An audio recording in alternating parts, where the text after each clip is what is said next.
A recent survey of law enforcement agencies nationwide found that police actually consider right-wing terrorism, terrorist attacks, for example, Charleston shooting at a historic black church, to be a greater threat than Islamic extremism. Wow. Now, Charles Kurzman, a professor at the University of North Carolina at Chapel Hill, who helped conduct this survey, told Talking Points Memo that what we know now about the suspect in the Charleston shooting, white 21-year-old man named Dylann Roof, of course, is that his crime fits into a larger mosaic of right-wing extremist threats that law enforcement agencies are most concerned about. See, it's not, the Muslims. What we always hear on Fox News, the Muslims are coming, Muslims are coming. No, the police are actually worried about right-wing extremism, which is very interesting. Now, as I said, the survey conducted last year by Kurzman and David Shanzer of Duke University in collaboration with the Police Executive Research Forum found that 74% of law enforcement agencies ranked anti-government extremism among the top 3 terror threats that they faced. I remember there was a recent shooting of a couple of cops by an extremist. And of course, if you can remember, the 2 anti-government operatives that were at the Clive Bundy ranch had shot 2 officers in Vegas. If that doesn't count as right-wing extremism, I don't know what does. And sovereign citizens, well, sovereign citizens are ranked the #1 right-wing domestic threat in America. And sovereign citizens, they don't really care about the law. They don't think that they should be compelled to even follow any laws. Oh, those don't count. I'm a sovereign citizen. I got my gun. I'll shoot you if you're a cop trying to enforce the law on me.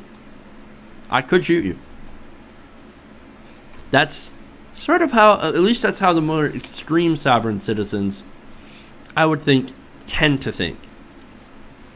I've never had the pleasure of meeting one, and I hope never to.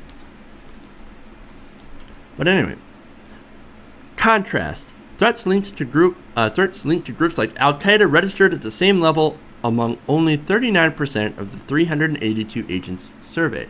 So there are some police groups, police organizations that do think that Islamic extremism is more prevalent or more dangerous than right-wing extremism, but they only found it about 39% of the time.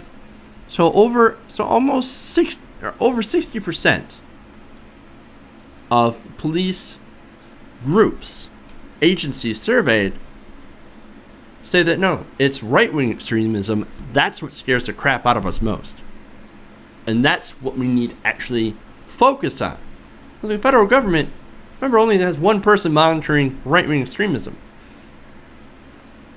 That's because right-wingers like Fox flipped out. They flipped the fuck out and said, what are you doing watching us? What are you doing? No, we're conservatives. Just because we hate the government and we want to limit government and we talk about Second Amendment solutions all the time, well, that doesn't mean we're more dangerous. The Muslims, those are the real terrorists. Okay. Now, in an op-ed published in the New York Times just a day before the Charleston shooting, Kurzman and Shanzer wrote that counterterrorism officials at 19 law enforcement agencies maintained in recent follow-up interviews that they were more concerned about the threat of right-wing extremism than the threat of Islamic extremism. Quote, far-right extremism was not just anti-government folks. It included white supremacists and other forms of right-wing extremism as well. So it's possible that the Charleston shooting is indeed part of the overall threat of right-wing extremism that we found law enforcement agencies to be quite concerned about. And that was, of course, Mr. Kurzman.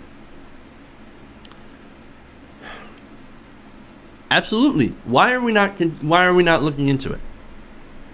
Well, I mean, I just told you why. Conservatives flip the fuck out. We're not saying that all right-wingers are extremists. That would be ridiculous. But if you are far-right, fringe, sovereign citizen type, Clive Bundy types that actually point guns at federal officers despite mooching off public federal land, Yeah, that's kind of extreme. Pointing guns at federal marshals, kind of extreme.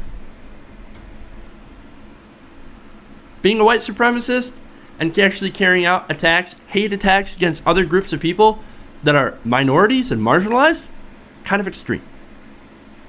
Why aren't we not looking more into that, as well as Islamic extremism? But no, it's all about the Muslims. They're coming for us. Well, right-wing extremists don't have to come for us because they're already here. They're already here. And there are lots of hate sites out there. Now, I mentioned yesterday about the Council of Conservative Citizens, which is a white nationalist hate group that says that we're essentially, they consider us, America, as European, which is kind of strange for a nationalist group. But that's their call to go against any sort of immigration from non-European countries. So Mexico, for example, Honduras, some India, definitely against any sort of immigration from those countries. And there are worse things that this Council of Conservative Citizens believes, and that is one of the places referenced in Dylann Roof's manifesto. They would regularly skew data to make it seem like there was more black on white crime than there actually was. Why are we not looking into that more? Oh, right, you don't want to offend conservatives. Well, not all conservatives are extremists. But I guess even when you mention, hey, there are some on the very far fringe of your party, of your ideology, that could be a danger. Just by the facets of your ideology. Just by what they believe and what they put into practice. No, can't look at that. Can't do it. That's offensive.